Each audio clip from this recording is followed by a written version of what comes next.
অনেক মহিলারা আছেন নামাজও পড়তে রাজি আছে, পর্দা করতেও রাজি আছে, কিন্তু স্বামীর কথা মানতে রাজি না।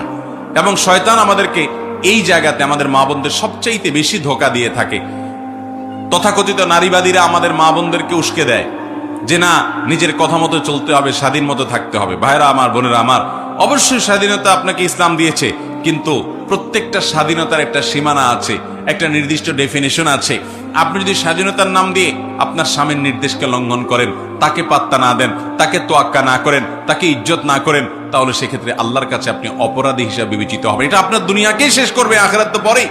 মনে রাখবেন, যারা এই সমস্ত কথার সবক দেয় আমাদের মা বোনদেরকে যে নারীরা নিজের মন মতো চলবে, তথাকথিত স্বাধীন হবে, সেই মানুষগুলোর দেশের দিকে তাকান, ইউরোপ আমেরিকার দিকে তাকান, একটা দেশও পাবেন না যেই দেশে মেয়েরা মুসলিম পরিবারগুলোর মতো, মুসলিম দেশগুলোর মতো সুখে আছে। তাদের জীবনে দেখা যায় যে পরিবার বলতে, পারিবারিক জীবন বলতে কোনো জিনিস পাওয়াটা সোনার হরিণ হয়ে যাচ্ছে দিন দিন। কারণ সেখানে ভোগটাই মুখ্য হচ্ছে, স্বামী স্ত্রীর মধ্যে কোনো বন্ডিং থাকছে না, কোনো সম্পর্ক থাকছে না। মুসলিম পরিবারে, মুসলিম দেশগুলোতেও নারীর প্রতি কম বেশি অবিচার হয়, কিন্তু এরপরও দেখা যায় মুসলমানদের সমাজে স্বামী স্ত্রীর মধ্যকার যে ভালোবাসা, যে হৃদ্যতা, যে সৌহার্দ্য, যে সম্প্রীতি, যে আন্তরিকতা, এটা অমুসলিমরা কল্পনাও করতে পারে না। আল্লাহর বিধানের মধ্যেই কল্যাণ।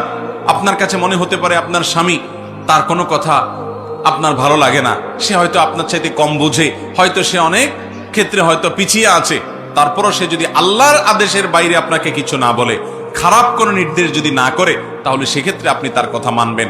সংসারের বিষয়ে স্বামীর সাথে বেশি তর্ক করতে যাবেন না, এটা তার বিষয়। সে কিভাবে উপার্জন করবে, বিশেষ করে হালাল উপার্জনের ক্ষেত্রে সে কোন পথে যাবে না যাবে, কোন ব্যবসা করবে না করবে, কাকে কি দিবে না দিবে, এসব বিষয়ে খুব বেশি মাথা ঘামাতে যাবেন না। আমাদের অনেক বোনরা আছেন এগুলো নিয়ে অনেক বেশি মাথা ঘামিয়ে সংসারে অশান্তি সৃষ্টি করেন, স্বামীর অবাধ্য হয়ে যান।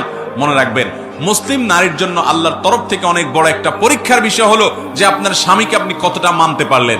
আমি বহু নারীর কথা জানি যারা তাহাজ্জুদের নামাজও পড়ে, যারা নফল নামাজ রোজাও রাখে, যারা আইয়ামে বীজের রোজা রাখে, যারা সোম বৃহস্পতিবার নফল রোজা রাখে, যারা নিয়মিত কোরআন তেলাওয়াত করে, নিয়মিত তাসবিহ তাহলিল করে, জিকির আজকার করে, সবই ঠিক আছে, কিন্তু স্বামীর সাথে সারাদিন বাদাবাদি, স্বামীর সাথে সারাদিন তর্ক করবে, স্বামীকে মেনে চলবে না। কোন এক সালাফ এর স্ত্রী বলেছিলেন, আমরা আমাদের স্বামীদেরকে আগের যুগের মানুষ রাজাদেরকে যেরকম সম্মান করতো ওইরকম সম্মান করতাম। অতএব আমার মা বোনরা, আপনাদের জন্য এটা আল্লাহ তাআলার তরফ থেকে একটা অ্যাসিড টেস্ট, একটা অগ্নি পরীক্ষা। আপনারা অবশ্যই আপনাদের স্বামীদেরকে মেনে চলবেন।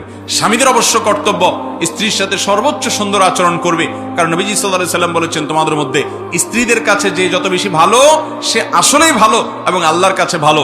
এজন্য স্ত্রীর সাথে সুন্দর আচরণ করে ভালো থাকার চেষ্টা করবে পুরুষরা, কিন্তু নারীরা তাদের স্বামীদের সামনে নিজেকে অনুগত হিসাবে, এবং স্বামীদের একান্ত অনুগত মানুষ হিসাবে উপস্থাপন করবেন।